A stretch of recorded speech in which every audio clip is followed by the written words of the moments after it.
So ganito po yung logo na i-recreate nyo using Adobe Illustrator. Okay, so again, download lang natin.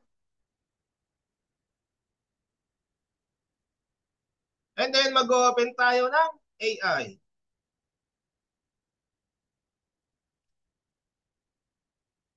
Tapos open natin yung dinownload natin doon.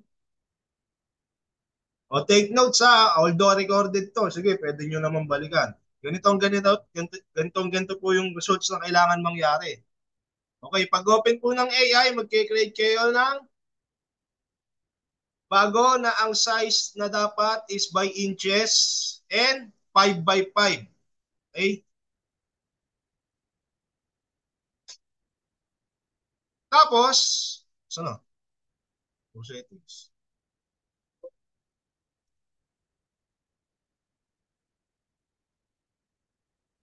Ang color mode natin, RGB, kasi hindi ko naman ipapaprint sa inyo yan. Okay, so ito ang preset details natin. Ang size is 5 by 5 inches. Paano nyo babagay nyo? Huwag kayong gagamit ng ibang ano ha. Unit of measurement ha. Inches tayo, 5 by 5. Tapos set nyo lang sa color mode na RGB. 8. Kita pa ba yung screen? Yes po, sir. Sorry. Look, wala.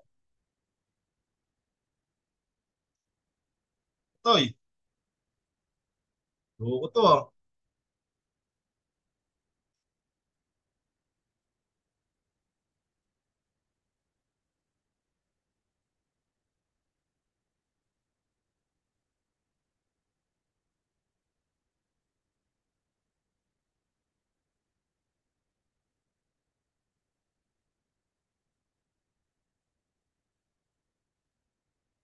Okay, ulitin natin yung. Tapos ayan, inches, 5 by 5, RGB color, create. Naku po, bakit ayaw?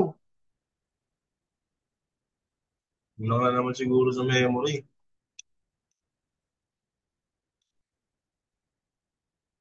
Lang, ayusin ko lang ha.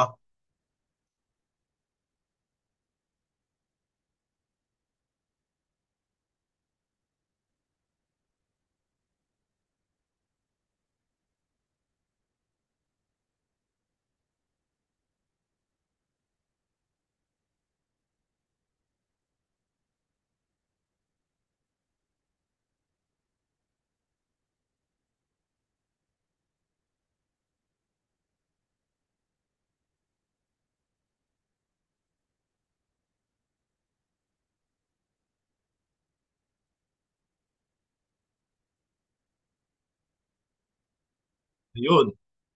Kita naman yung screen.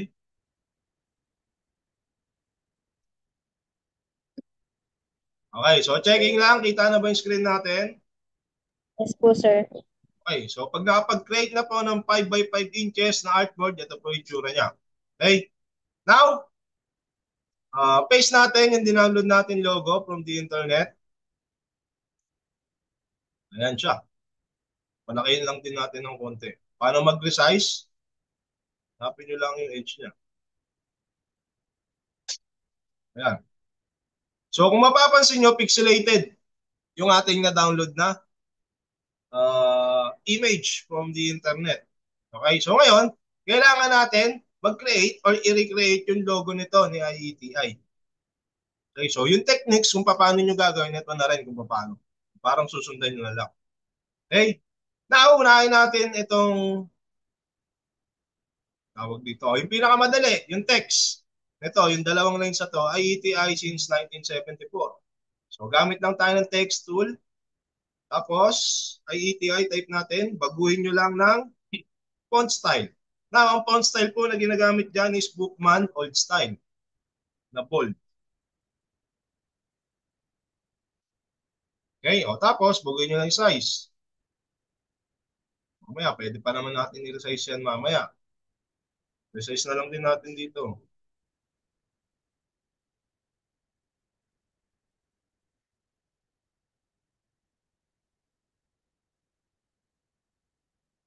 Now, paano natin kukunin yung kulay na to? So, gamit lang tayo ng eyedropper tool. Tapos, select natin kung ano yung kulay na gusto natin. So, tatapat lang natin siya dun sa green na color. Okay, so yun na siya. So, kita niyo yung difference? So, ito, mas malinaw since na vector na itong ginagawa natin kaysa sa downloaded image. Tingnan nyo, pag zoom in natin, di ba? Okay, pixelated yung gamit natin. So, gaya nga dun sa introduction, nag-intro pa ba ako dito? Kung na maalala ko, nakapag-intro pa ako about sa AI. So ayan, pansinin nyo, kahit anong zoom natin dyan, hindi siya nagiging pixelated kagaya nung dinownload natin logo. Okay, so ito is very useful lalo na kapag mag-create ng logo. Ginagamit talaga is Adobe Illustrator. Okay? Now next, yung since 1974, another text tool.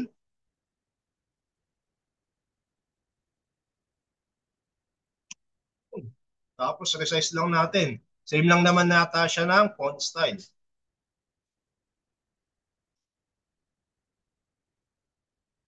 Okay, kung sukat. Uy, hindi.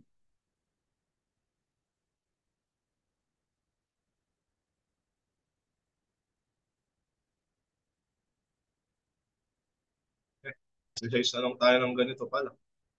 Pwede naman siya, resize nito. Yan. Para hindi na kayo magpaisa-isa dun sa taas. Yan. After na yan.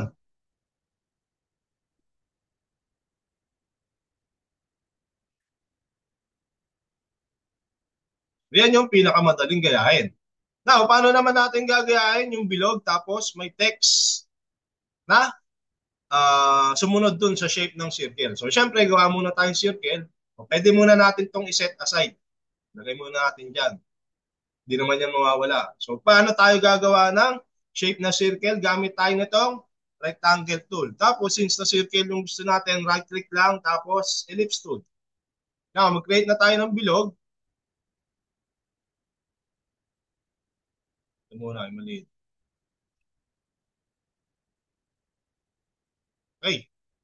So, yung bilog natin, by default, meron siyang fill color na black. So, saan natin makikita yun? Pag sinabing fill color, ibig sabihin, yun yung kulay niya or yung shade niya sa loob. Ito naman yun. Kung gusto natin iba-edit.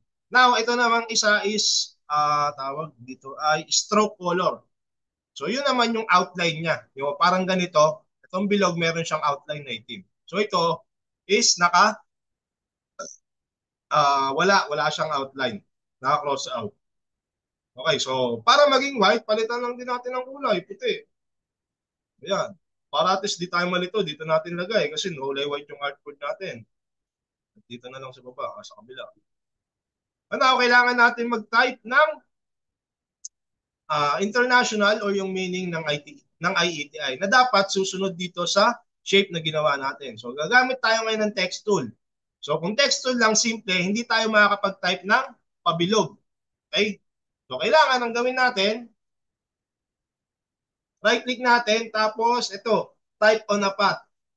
Tama ba ako? Sana tama. Okay, tapos ayan, ah, hanapin nyo lang yung path na gusto nyong sundan kagaya nito, tutok nyo lang dito sa gilid, tapos saka nyo i-click. Okay, tatext along a path. Wala. Gitna natin. Yun pala dapat. Sa gitna mismo ng outline o sa dulo. Okay, na ngayon, pwede tayo mag-type.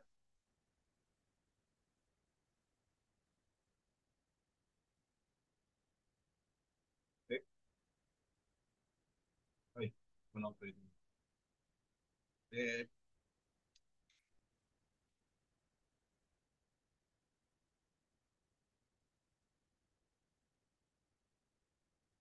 may INC ba? Wala pa lang INC.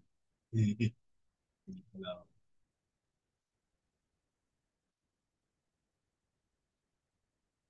Ayan. Now, susundin lang natin. Since nakapag-type na tayo, kung mapapansin nyo, hindi tama yung rotation niya. So, pwede naman natin baguhin. Balik lang natin sa selection tool, tapos pag naka-selection tool, may lumalabas na ganito. Okay, so pwede natin siyang i-rotate ng ganyan. Tapos, pwede natin baguhin yung size ng text natin. Which one, ano ang buo? 21. Yun, sakto siguro yan.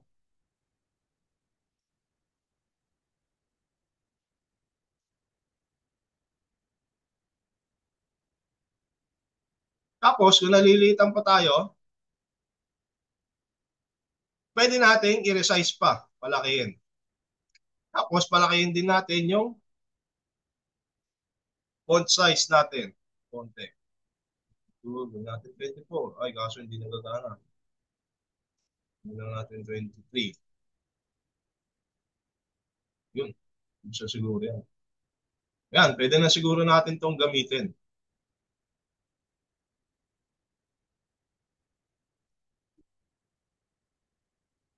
O, nakakasunod pa ba lahat?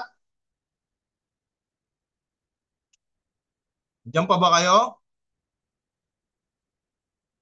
Yes po, sir. Okay. So again, ang ating Zoom is limit lang ng 20 minutes. So malapit na natin ma-reach yung limit na yon. Ang gagawin ko is mag-e-end muna ako ngayon tapos mag-send ako ng another link agad-agad para masumaba yung oras ng ating meeting. Okay, so end ko muna ngayon tapos send ako another link. Join agad kayo.